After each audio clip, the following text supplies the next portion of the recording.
Bueno, vamos a continuar con José. Tenemos a José constituido en primer ministro y recordemos que nos quedamos en un momento de intriga, ¿no? José quiere probar hasta qué punto sus hermanos son capaces de permitir un nuevo sufrimiento a su padre. ¿Qué harán con Benjamín? Recordemos que les había devuelto el dinero, que nuevamente en el saco les había dado, digamos, alimentos para el camino, pero había puesto su copa en el saco de Benjamín. Y mandó a su mayordomo, una vez que ya se habían ido, para que fueran a buscarles. Y a buscarles exigiéndole qué habéis hecho. Yo os he tratado bien, ¿no? Os he acogido en mi casa y vosotros me habéis robado la copa en la que yo adivino. Recordemos que se presenta como un egipcio que, de acuerdo con tantos casos como había en Egipto, pues que tenía una copa para adivinar. Ciertamente no era esa la situación suya, pero es una manera de presentarse como un auténtico egipcio. Bien, pues vamos al Génesis nuevamente, el capítulo 44, y leamos los versículos 7 al 13. Ellos le contestaron: ¿por qué habla así mi señor? Lejos de tus siervos hacer semejante cosa. Hemos vuelto a traerte desde la tierra de Canaán el dinero que hallamos en la boca de nuestros sacos. ¿Cómo íbamos a robar de la casa de tu señor plata ni oro? Aquel de tus siervos en cuyo poder sea hallada la copa muera, y seamos también nosotros esclavos de tu señor. Bien está, sea como decís, aquel a quien se le encuentre la copa será mi esclavo y vosotros quedaréis en libertad. Bajó cada uno a tierra a su saco a toda prisa y lo abrió. El mayordomo los reconoció, comenzando por el del mayor y acabando por el del más joven, y se halló la copa en el saco de Benjamín. Rasgaron sus vestiduras, cargaron de nuevo los asnos y volvieron a la ciudad. Los hermanos de José están seguros de su inocencia. Y por lo tanto dicen, ¿cómo se te ocurre, no? Y fijaos que dicen, pues aquel en cuya copa se encuentre, o sea, si se encuentra entre ellos la copa de José, pues se quedan, dice, que muera aquel en cuya saco se encuentre y los demás nos quedamos de esclavos. Es decir, están convencidos de que eso es un error, que no es posible que esto lo hayan hecho ninguno de ellos. Lógicamente, recordemos que fue el mayordomo el que le puso la copa a Benjamín. Por lo tanto, empieza, o sea, fijemos la intriga en la cual se encontrarían todos los hermanos. Empieza por el saco del mayor, sabe que no estará allí, claro está. Y por último, el de Benjamín. Y lógico, allí estaba la copa de José. Reacción de los hermanos. Se rasgan las vestiduras. Sí, eso no se lo imaginaban de ninguna manera. Observen que ninguno reprocha nada a Benjamín. Seguramente lo considerarían culpable. A ellos no se les podía ocurrir que José haya pedido meter en el saco la copa, pero ahí está la copa, en el saco de Benjamín. Repito, sin embargo, nadie le reprocha a Benjamín que haya hecho una cosa así. Aunque yo creo que no sería pensar mal creer que efectivamente le echaron la culpa a Benjamín, que Benjamín lo había hecho. Pero ¿cómo dar ese disgusto a su padre? Es decir, pongámonos en aquel momento cuál debieran ser los sentimientos de todos los hermanos. Sobre todo pensemos en Judá, que había salido responsable de Benjamín ante su padre. Pues continuemos, los versículos 14 al 17. Cargan los sacos y vuelven a casa de José. Judá llegó con sus hermanos a la casa de José, que estaba allí todavía, y postráronse rostro a tierra. José les dijo: ¿qué es lo que habéis hecho? ¿No sabíais que un hombre como yo había de adivinarlo? Judá respondió, ¿qué vamos a decir, mi señor? ¿Cómo hablar? ¿Cómo justificarnos? Dios ha hallado la iniquidad de tus siervos y somos esclavos tuyos, tanto nosotros cuanto aquel en cuyo poder se ha hallado la copa. Lejos de mí hacer eso, dijo José, aquel a quien se le ha encontrado la copa será mi esclavo, vosotros subiréis en paz a vuestro padre. Como vemos, José continúa manteniendo, digámoslo así, su comedia. Les hace ver que cómo no se podían sospechar que él, que debía tener fama de adivino, yo no iba a saber que os había llevado mi copa. Y vemos que Judá dice, no tenemos, ¿qué podemos decir? Se les ha encontrado en el saco. Pero Judá se dice, pues en vista de que se le ha reconocido su maldad, pues digámoslo así, pues todos nos quedamos como esclavos tuyos. Es decir, Judá prefiere no volver a encontrarse con su padre a volver sin Benjamín. Pero fijémonos cómo, podríamos decir, José sigue apretando los tornillos, a ver cómo van a reaccionar. Sin duda alguna, José tenía especial interés en ver si realmente iban a salir a proteger a Benjamín o iban a hacer lo que hicieron con él, sin importarle dar el disgusto que dieron a su padre y el disgusto que dieron a José, la manera como le trataron, ¿no? Por lo tanto, José dice, lejos de mí, yo eso no. Es decir, aparece como un hombre justo. El que se ha portado mal, ese se quedará aquí. Los demás os vais a vuestra casa porque sois inocentes. Aquí el culpable es Benjamín. Y no olvidemos que Judá, repito, fue el que consiguió de su padre que le dejara a Benjamín. Él salió responsable. Por lo tanto, tiene que hacer algo. Y efectivamente procura convencer a José que Benjamín no. Podemos continuar desde el versículo 18, tendremos que leer hasta el 34. Acercóse entonces Judá y le dijo, por favor, señor mío, que pueda decir tu siervo unas palabras en tu oído, sin que contra tu siervo se encienda tu cólera, pues eres como otro faraón. Mi señor ha preguntado a tus siervos, ¿tenéis padre todavía? ¿Y tenéis algún hermano? Y nosotros contestamos, tenemos un padre anciano y tenemos otro hermano, hijo de su ancianidad. Tenía un hermano y que murió, y ha quedado solo él de su madre, y su padre le ama mucho. Tú dijiste a tus siervos, traédmelo, que yo pueda verle. Nosotros dijimos a mi señor, no puede el niño dejar a su padre, si le deja, morirá su padre. Pero tú dijiste a tus siervos, si no baja con vosotros vuestro hermano menor, no veréis más mi rostro. Cuando subimos a tu servidor, mi padre, le dimos cuenta de las palabras de mi señor, y cuando mi padre nos dijo, volved a bajar para comprar algunos víveres, le contestamos, no podemos bajar, a no ser que vaya con nosotros nuestro hermano pequeño, pues no podemos presentarnos ante ese hombre si nuestro hermano no nos acompaña. Tu siervo, nuestro padre, nos dijo, bien sabéis que mi mujer me dio 2 hijos, el uno salió de casa y seguramente fue devorado, pues no lo he visto más. Si me arrancáis también a este y le ocurre una desgracia, haréis bajar mis canas en dolor al sepulcro. Ahora, cuando yo vuelvo a tu siervo, mi padre, si no va con nosotros el joven de cuya vida está pendiente la suya, en cuanto vea que no está, morirá, y tus siervos habrán hecho bajar en dolor al sepulcro las canas de tu siervo, nuestro padre.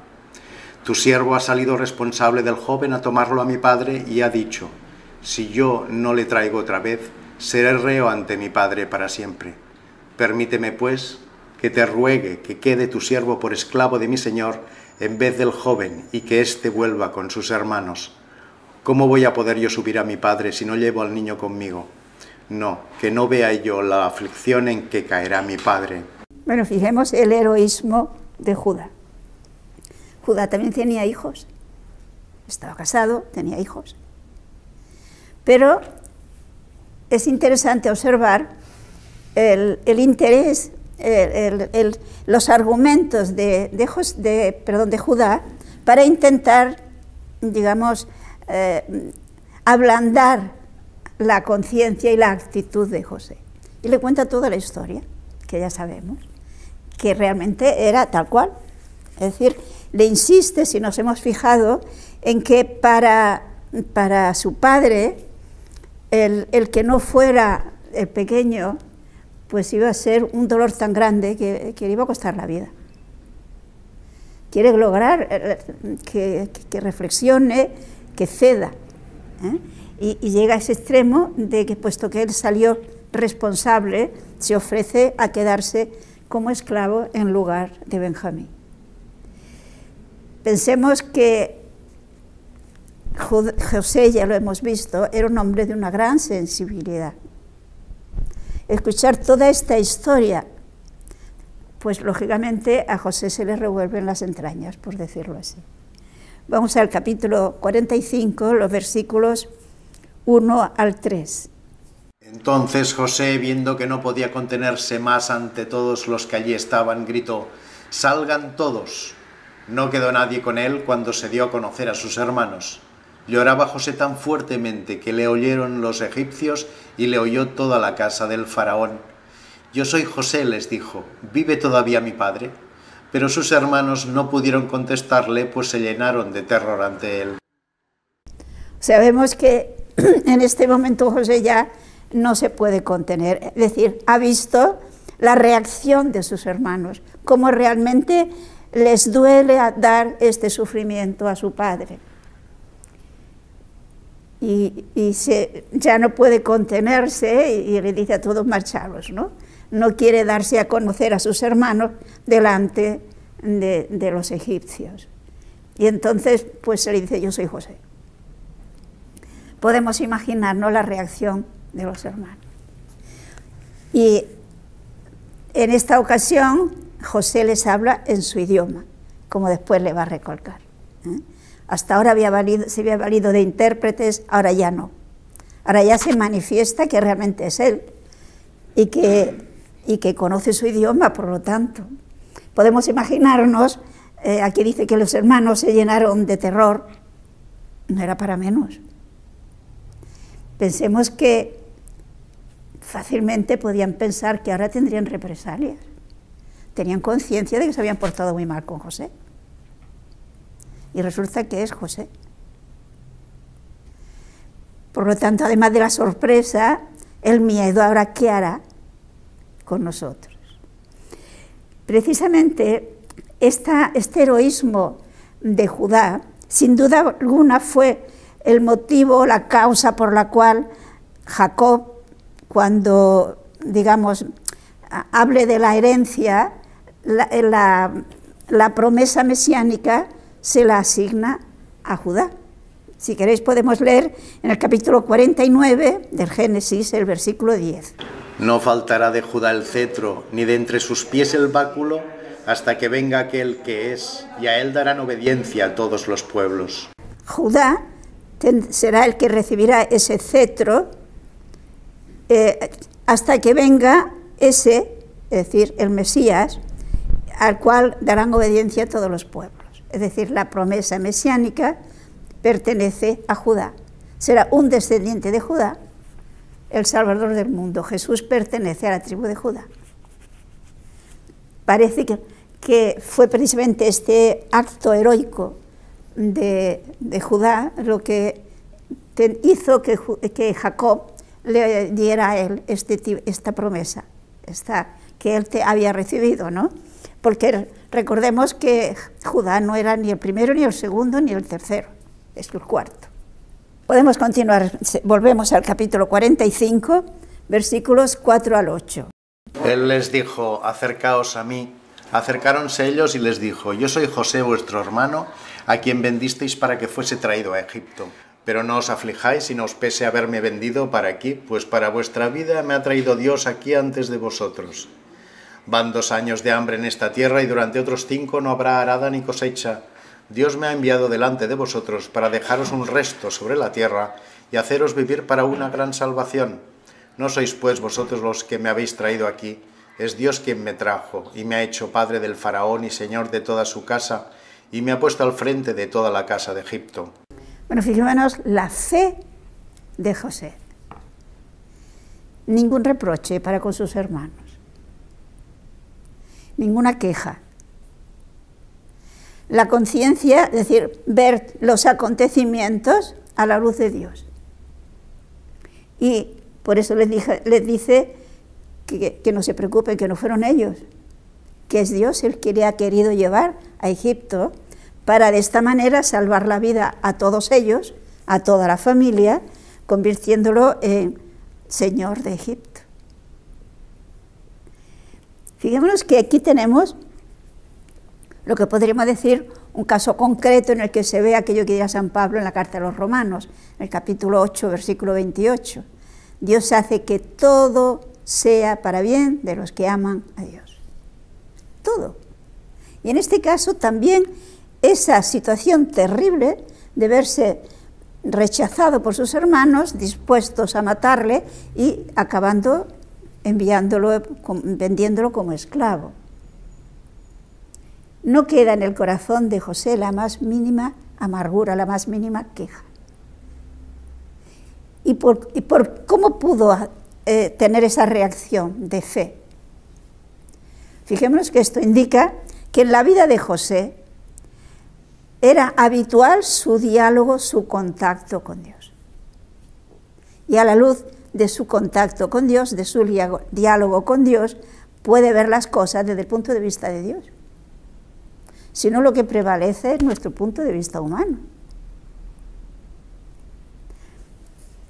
Y es toda una lección para nosotros. Muchas veces, muchísimas veces, nos quedamos a la hora de juzgar las cosas, de ver las cosas, a un nivel muy bajito. Yo creo que nos falta un poco más de vida de relación con Dios.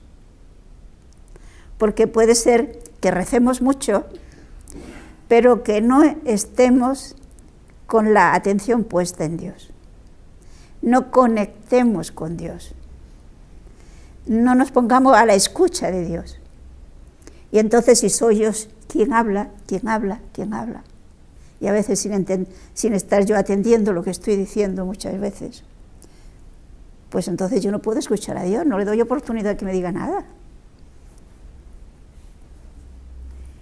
En José hay un auténtico diálogo con Dios, que repito, le permite ver las cosas, los acontecimientos de la historia a la luz de Dios.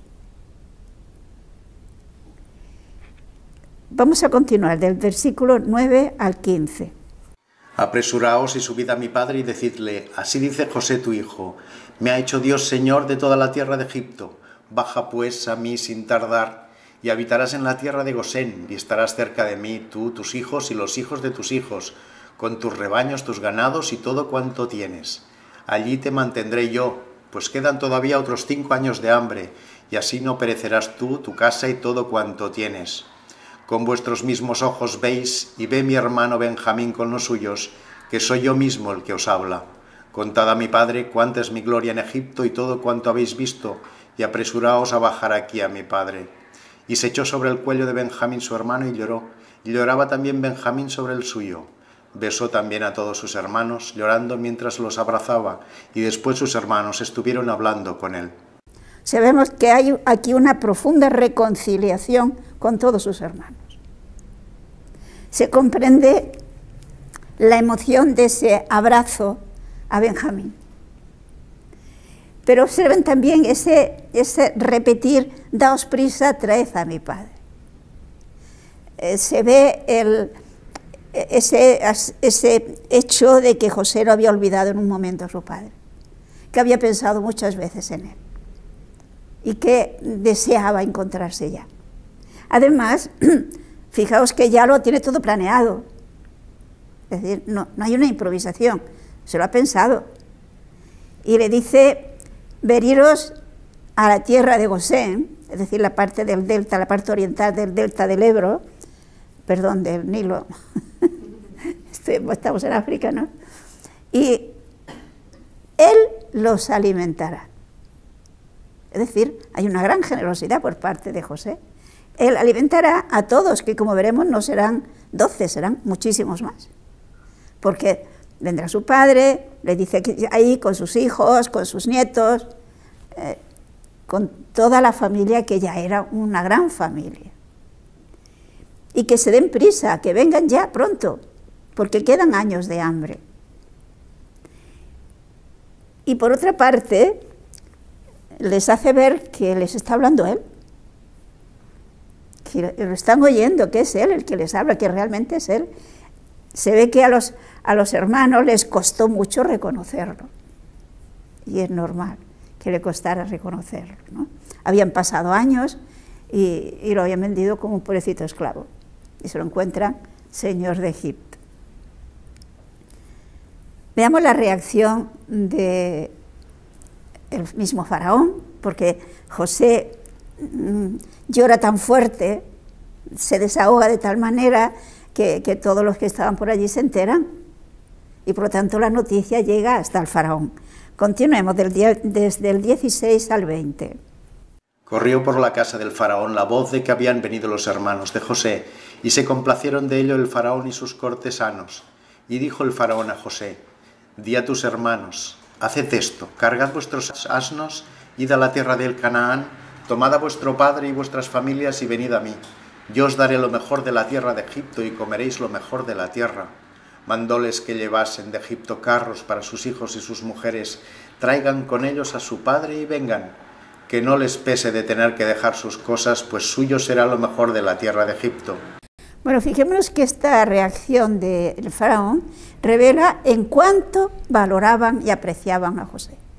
El faraón y toda su corte se alegran de que hayan venido los hermanos de José, que se haya encontrado con su familia. Esto revela que realmente querían a José. Y además le ofrece que no se preocupen si tienen que dejar bienes en Canaán, que aquí lo mejor va a ser para ellos. Está dispuesto el faraón a darle lo mejor que pudieran necesitar ellos. Y además, si se han fijado, pide a José que les mande carros para facilitar el transporte al anciano Jacob, a las mujeres, a los niños, es decir, a personas más frágiles. Los carros entonces de Egipto eran carros pesados con 2 ruedas tiradas por varias juntas de bueyes. Entonces dice que lleven carros para poder transportar a los más frágiles, lo cual, sin duda alguna, podemos imaginarnos, fue un gran acontecimiento que estos carros lleguen a Canaán.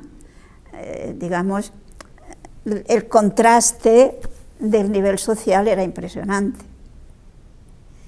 Y efectivamente José le proporciona a sus hermanos pues todo lo que le ha dicho el faraón. Sin duda alguna podemos imaginarnos que con mucho gusto. Sigamos desde el versículo 21 al 24. Hicieron así los hijos de Israel y les dio José carros según la orden del faraón y provisiones para el camino. Dióles también vestidos para mudarse y a Benjamín 300 siclos de plata y 5 vestidos. Mandó también a su padre asnos cargados con lo mejor de Egipto y 10 asnos cargados de trigo, de pan y de víveres para su padre para el camino. Después despidió a sus hermanos que partían y les dijo: no vayáis a reñir en el camino. Fijémonos los detalles de José. Hace efectivamente tal como le había dicho el faraón, les da los carros, pero además les da vestidos, les da dinero a Benjamín. Con Benjamín se muestra especialmente generoso, le da más vestidos y además del dinero, ¿no? Pero además les proporciona toda una serie de asnos cargados de trigo y demás bienes para su padre y para el viaje. Y de esta manera se ponen en camino hacia Canaán. Pero no sé si se han fijado del consejo o de la orden de alguna manera que les da. Les ha dicho, cuando los despide, según el versículo 24, no vayáis a reñir en el camino. Es decir, los conocía muy bien. Es verdad que todo este sufrimiento que tenían desde que le vendieron a él, que habían visto sufrir a su padre, les ha hecho madurar. Pero fácilmente por el camino empezarían a decir que si tú hiciste tal, que si tú tienes más culpa que yo, etc. Pues no riñáis por el camino. Siendo sí que era menor que todos ellos, menos Benjamín, se presenta con mucha más madurez, con mucha más sentido común, podríamos decirle, ¿no? Ahora podemos imaginarnos la reacción de Jacob, cuando llegan con todo esto y con la noticia de que José vive y que José es el dueño de la tierra de Egipto. No nos dice el texto, como veremos, cuándo y cómo le dijeron por qué José estaba en Egipto. Y tampoco nos dice qué dijo Jacob a sus hijos cuando se enteró lo que habían hecho con José, porque efectivamente tuvieron que decírselo, sino a ver cómo explican que José está en Egipto y es el primer ministro, digámoslo así, de Egipto. Pero esto no nos lo dice, por lo tanto nos tenemos que quedar con la gana de saberlo, yo diría, ¿no? Bueno, seguimos los versículos ahora de este capítulo 45, versículos 25 al 28. Subieron pues de Egipto y llegaron a la tierra de Canaán, a Jacob su padre, y le dijeron: vive todavía José y es el jefe de toda la tierra de Egipto. Pero él no se conmovió, pues no les creía. Dijéronle cuanto les había mandado José y les había dicho, y al ver Jacob los carros que le mandaba José para trasladarle, se reanimó y dijo: basta, mi hijo vive todavía, iré y le veré antes de morir. O sea, vemos que en un principio Jacob no se cree la historia que le están contando sus hijos. Y es normal. Es normal que no los creyera. Primero, pues porque no sería la primera mentira que le habían dicho, y segundo, porque esto él no lo podía ni imaginar, ni soñar. Pero claro, ve los carros, ve todo lo que le ha enviado José, y entonces, claro, reacciona. Esto no se lo han sacado los hermanos.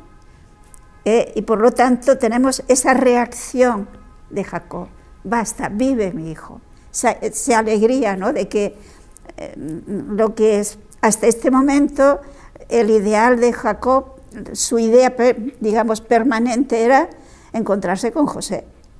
Encontrarse con José, evidentemente, en el más allá. Y ahora se encuentra con que no, que se puede encontrar con él aquí. Por lo tanto, podemos imaginarnos la alegría de Jacob.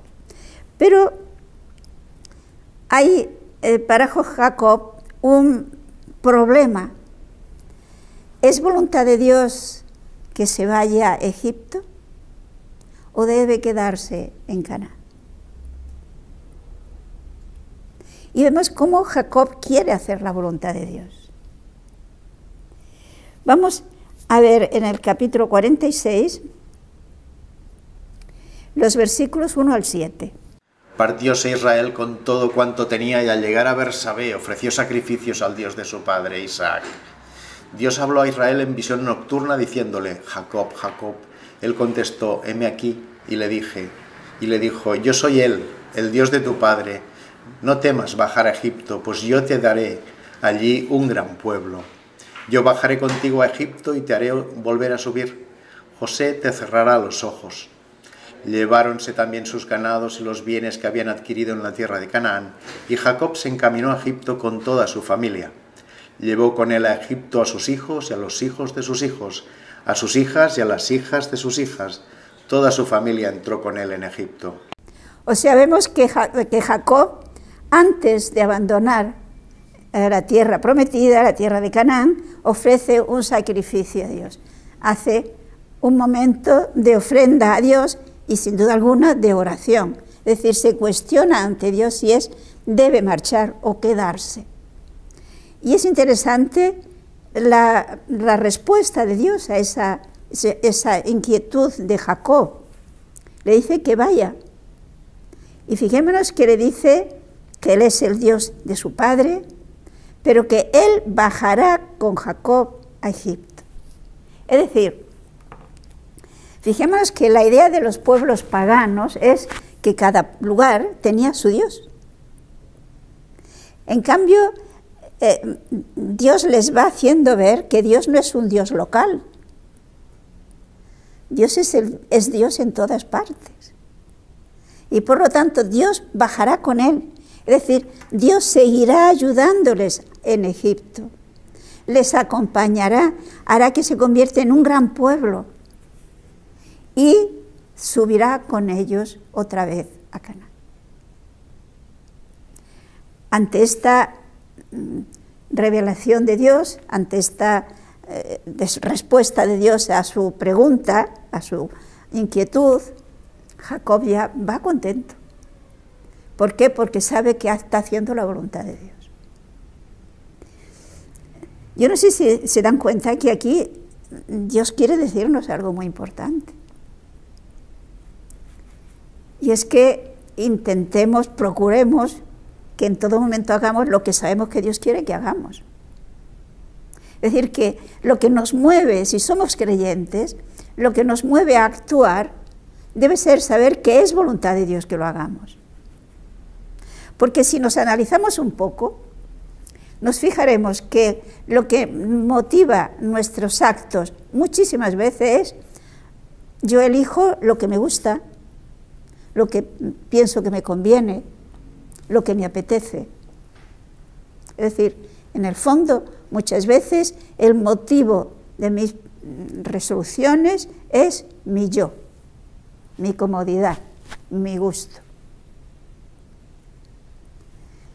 ¿No es eso lo normal de un creyente? Si un creyente sabe que todo lo que tiene es un don de Dios, que Dios le ama como nadie.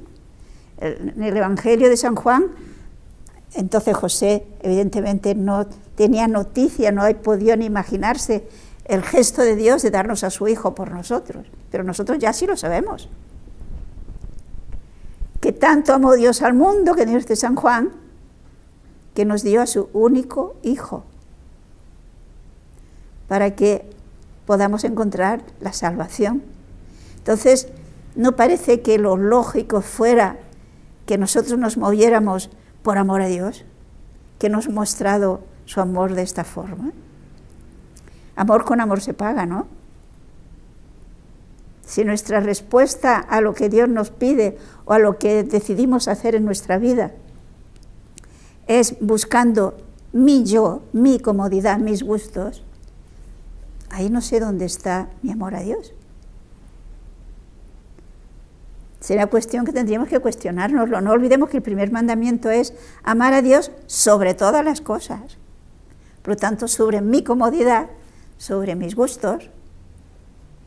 Sabiendo además que si hacemos las cosas así, si hacemos las cosas por amor a Dios, porque Dios lo quiere, seremos más felices. El egoísta no es nunca feliz. Nunca, nunca está contento. El que es capaz de amar, como lo vemos en este caso en José, es realmente feliz.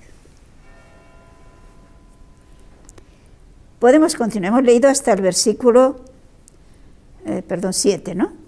Leamos versículos del 8. No, perdón. Fijémonos que ahora, en los versículos siguientes, se nos va a hablar de todas esas personas, todos esos familiares de Jacob que van a venir a Egipto. Por lo tanto, no vamos a entretenernos en leer todos los hijos y los nietos, que son toda una cantidad de nombres, que quien tenga curiosidad, pues que se los lea, ¿no? Porque es interesante saber que fueron muchos la familia numerosa de Jacob. Podemos verla en cuanto a la cantidad, fijémonos en este capítulo 46, versículos 27 al 30. Los hijos de José nacidos en Egipto eran 2. El total de las personas de la familia de Jacob que vinieron a Egipto fueron 70. O sea, fijémonos que la familia de Jacob en aquel momento eran 70. Él, sus mujeres, sus hijos, sus nietos, total, y las esposas de sus hijos, etcétera, ¿no? En total, 70. Y con toda esta gran familia, Jacob con sus ganados, con todo cuanto tenían, se pone en marcha camino de Egipto. Pero fijémonos cómo Jacob quiere que su hijo le salga al encuentro. Por lo tanto, manda a Judá. Vemos que Jacob tiene en este momento una gran confianza en Judá, que vaya a avisarle a José. Y efectivamente, Judá llega a José y José, lógicamente, viene al encuentro de su padre. Vamos a leerlo hasta el final del capítulo. Jacob había mandado delante de la Judá para que se presentase a José y se informase acerca de Gosén. Y llegado a la tierra de Gosén, hizo José preparar su carro, y subiendo en él se fue a Gosén al encuentro de Israel, su padre. En cuanto le vio, se echó al cuello y lloró largo tiempo sobre su cuello. Israel dijo a José: ya puedo morir, pues he visto tu rostro y vives todavía. José dijo a sus hermanos: voy a subir a dar la noticia al faraón. Han venido mis hermanos y toda la casa de mi padre, que estaba en la tierra de Canaán. Son pastores y tienen rebaños de ovejas y bueyes que con todo lo suyo han traído consigo. Cuando el faraón os llame y pregunte cuál es vuestra ocupación, le diréis: tus siervos somos ganaderos desde nuestra infancia hasta ahora, nosotros y nuestros padres, para que habitéis en la tierra de Gosén, porque los egipcios abominan de todos los pastores. O sea que, como vemos, lo que acabamos de leer, pues se puede decir que es consecuencia lógica, ¿no? José monta su carro, sale al encuentro de su padre y pues la emoción de este encuentro de padre e hijo. Ambos, el cariño que les había unido siempre y el sufrimiento terrible que había caído sobre esta relación paterno-filial. Y por lo tanto, Jacob, cuando ya se encuentra con su hijo José, la reacción: ahora ya puedo morir. Ya se ha encontrado con su hijo. Pero fijémonos la delicadeza de José para con sus hermanos. Han llegado a la tierra de Gosén, como digo, allá en el delta, traen sus animales y hemos leído al final que los egipcios abominan de todos los pastores, sobre todo de todos los extranjeros. Por lo tanto, José quiere que la estancia de su familia en Egipto no les cause situaciones dolorosas, situaciones en las que él se sientan menos valorados, menospreciados. Y por consiguiente, no quiere que sus hermanos, digamos, se integren dentro de lo que es el país de Egipto, sino que estén en la parte de Gosén, cerca de la frontera, donde cuando llegue el momento puedan salir fácilmente. Que se conserven unidos y en la frontera, que no se mezclen. Y por lo tanto, ¿qué les dice? Pues que los va a presentar al faraón, les va a decir que son pastores y que lo han sido siempre, y ellos que lo digan también, que son pastores. Porque el faraón, con el afecto que tiene hacia José, fácilmente querrá integrar a algunos, incluso en el palacio. Por lo tanto, procurar que les permita vivir allí, separados, tranquilos, ellos, sin mezclarse. José conoce muy bien la actitud de los egipcios respecto de los extranjeros y más de una cultura tan inferior como la que eran sus hermanos. Bien, ahora sí, vamos al capítulo 47 y leamos los versículos del 1 al 6. Fue José a anunciar al faraón: mi padre y mis hermanos con sus ovejas y sus bueyes y todo cuanto tienen han venido de la tierra de Canaán y están en la tierra de Gosén. Habiendo llevado consigo a 5 de sus hermanos, se los presentó al faraón, y el faraón les preguntó: ¿cuál es vuestra ocupación? Ellos respondieron: nosotros, tus siervos, somos ganaderos desde nuestra infancia hasta ahora, y lo mismo fueron nuestros padres. Dijéronle también: hemos venido para habitar en esta tierra, pues no tenemos pasto para nuestros rebaños, por ser grande el hambre en la tierra de Canaán. Permite pues que habiten tus siervos en la tierra de Gosén. Y el faraón dijo a José: tu padre y tus hermanos han venido a ti. Tienes a tu disposición toda la tierra de Egipto. Establece a tu padre y a tus hermanos en lo mejor de la tierra, que habiten en la tierra de Gosén, y si sabes que hay entre ellos hombres capaces, hazlos mayorales de mis ganados. O sea, observen la actitud de José, sin ningún complejo. Presenta a su familia con toda su sencillez, y con toda esta situación de inferioridad con respecto a los egipcios. Y quiere que se mantengan así. Y procura, por lo tanto, que, repito, no se mezcle. Por lo tanto, lleva 5, seguramente no nos dice cuáles fueron estos 5, serían los que le ofrecía más confianza, me imagino, y los presenta, y efectivamente el faraón les pregunta, vosotros, ¿a qué os dedicáis? ¿Qué podéis hacer? Y vemos la generosidad del faraón. Tienen a su disposición toda la tierra, que se establezcan donde quieran. Les dan todo tipo de facilidades. Ellos dicen que es que no tenían pasto y por eso han venido. Y les pide quedarse en Gosén. Es decir, en este caso han escuchado el consejo de José. Si nos fijamos, el faraón incluso le propone a José que si tiene alguno de sus hermanos capaces, pues hacerlos algo así como diríamos nosotros hoy, ministros de ganadería, ¿no? Ministros responsable de todo, del ganado que tenía el faraón también. Pero José prefiere no. Cada uno en su casa, se quede tranquilitos allá y no se mezcle. Parte para evitar, repito, sufrimiento a sus hermanos, pero parte también para que no sé cómo decirle, que no les cueste tanto trabajo marcharse, que estén más cerca de la frontera. Y ahora creo que nos da tiempo para ver cómo también tiene la delicadeza José de presentar su padre al faraón. Le consigue una audiencia, digámoslo así, privada.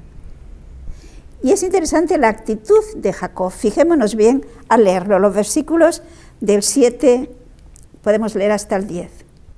José hizo venir a su padre y le presentó al faraón, y Jacob saludó al faraón, y éste le preguntó, ¿cuántos años tienes?